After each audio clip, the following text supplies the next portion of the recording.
Halo semua, saya Tiffany Siregar. Hope you like and enjoy my content. Korupsi di masa kerajaan. Korupsi adalah bagian dari tindakan yang telah ada hampir setua peradaban itu sendiri. Perilaku korup di zaman kerajaan tidak dapat dilepaskan dari kehidupan para elit istana yang tamak kekuasaan. Sejarah kerajaan di masa lalu selalu penuh dinamika perebutan kekuasaan. Kerajaan Singasari adalah salah satu kerajaan yang didera perebutan kekuasaan dan perilaku korup menghancurkannya. Kerajaan Singasari dipimpin oleh Ken Arok pada tahun 1222. Dalam kitab Paraton disebutkan bahwa perebutan kekuasaan Singasari selalu diwarnai dengan pertumpahan darah. Perilaku korup masih berlanjut di masa kerajaan Majapahit. Kerajaan ini didirikan pada tahun 1239 oleh Raden Wijaya, menantu dari Raja Singasari Kartanegara. Kerajaan Majapahit menjelma menjadi salah satu kekuatan besar di Nusantara. Kerajaan ini mencapai puncak kejayaannya pada masa kekuasaan Hayam Wuruk yang berkuasa pada tahun 1350 hingga 1389.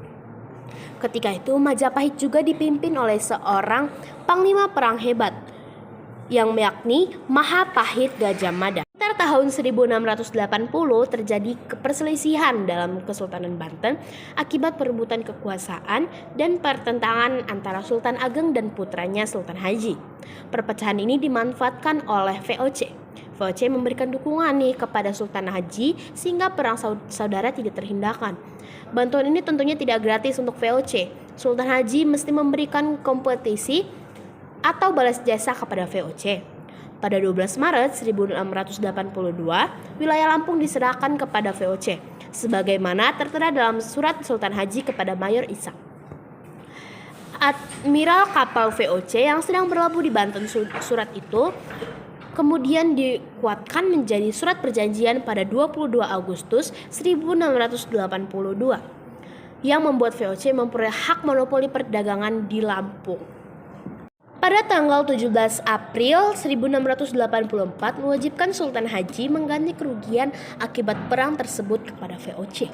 Setelah Sultan Haji meninggal pada 1687, VOC mulai menancapkan pengaruhnya ke Kesultanan Banten. Bahkan perpangkatan para Sultan Banten pun harus mendapat persetujuan dari Gubernur Jenderal VOC. Sultan Abu Fat Muhammad Yahya diangkat menggantikan Sultan Haji, tetapi ia hanya berkuasa sekitar 3 tahun saja. Selanjutnya ia digantikan oleh saudaranya Pangeran Adipati dengan gelar Sultan Abdul Mahasin, Muhammad Zainul Abidin, yang kemudian dikenal dengan gelar Kang Sinuhun ing Nagari Banten. Lewat catatan sejarah itulah jejak mereka yang menguasai jabatan tertentu dan memperoleh keuntungan besar mulai terlihat. Sejarawan Ong Hok Ham pun turun menjelaskan hal itu.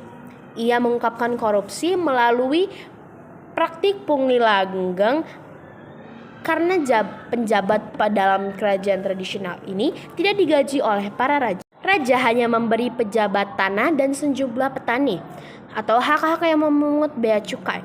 Sesudahnya, pejabat itu mengutip denda dan upeti kepada rakyat.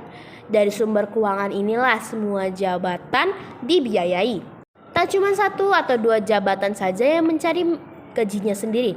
Ong Hok Ham mencatat mulai dari jabatan Menteri Keraton, Bupati, pengawas pengarahan jagal, pencatatan penduduk, penarik pajak, kepala desa, dan lain sebagainya telah berdiri sendiri dari hal keuangan. Raja sendiri sebenarnya masuk ke dalam sistem ini, sebab seorang raja menerima sebagian dari upeti rakyat yang diberikan oleh pejabat akun, tetapi jumlah yang diberikan relatif kecil, masih jauh lebih besar dari upeti yang masuk kantong pribadi pejabat. Ada pula bangsawan dan priai yang melakukan korupsi karena kebiasaan mengikuti gaya hidup seorang raja. Sebagai pemilik kursi tertinggi birokrasi tradisional, kedudukan raja jelas lebih tinggi dari bangsawan. Mereka memilih hak atas segala kemewahan yang ada di tanah kuasanya. Sedangkan seorang yang bangsawan memiliki derajat kemewahan yang tak terbatas. Meskipun begitu, tidak sedikit dari mereka yang berusaha menghadirkan gaya hidup istana ke dalam kehidupan sehari-hari mereka, sehingga memunculkan hasrat untuk terus mengulang data harta yang terkadang tidak dapat dijabat dengan biasa. Sedikit penjelasan saya tentang korupsi di masa kerajaan. Sampai jumpa di video selanjutnya.